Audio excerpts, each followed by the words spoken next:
Guys, ঘুরতে যেতে কার না ভালো লাগে, সেটা যদি হয় অল্প খরচা। হ্যালো বন্ধুরা, আমি সুমনা চলে এসেছি আরেকটি নতুন ইন্টারেস্টিং ভিডিও নিয়ে। তো ভিডিওটা খুবই ছোট্ট কিন্তু খুবই ইন্টারেস্টিং। তো আমরা চলে গিয়েছিলাম টাকি মালদ্বীপ ট্যুরিস্ট স্পটে, যে স্পটটা নতুন হয়েছিল। তো এটা অনেক দিন আগের ভিডিও, তো আমি এখন আপলোড করছি, এতদিন আপলোড করা হয়নি। আমরা প্রথম যখন এই স্পটটা চালু হয়েছিল তখনই আমরা ওখানে গেছিলাম। মানে আমরা দুজনে হুট করে মনে হয়েছিল যে চলো দেখে আসি স্পটটা কেমন হয়েছে। তো সঙ্গে বোনকেও নিয়ে গেছিলাম, ও অনেক দিন ধরে কোথাও ঘুরতে যায়নি, তো ওকেও নিয়ে গেছিলাম। অনেকটাই জায়গা, কিন্তু এখনও মানে অতটাও সুন্দর করে সাজিয়ে উঠতে পারিনি। তো আশা করি ওরা কাজ চলছিল ওখানে, আশা করি ওরা আরও বেশি সুন্দর করে সাজাবে।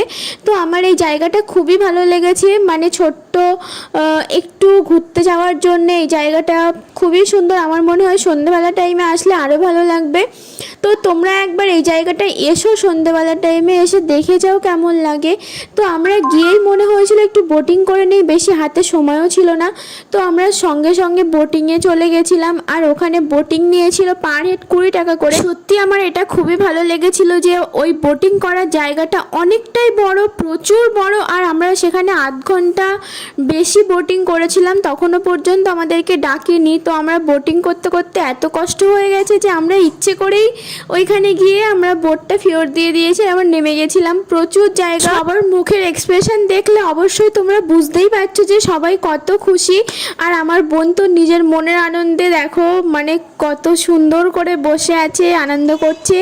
তো ভিডিওটা যদি একটুও ভালো লেগে থাকে তো অবশ্যই লাইক করে দিও, কমেন্ট করে জানিও কেমন হলো এই ছোট্ট একটা ভিডিও।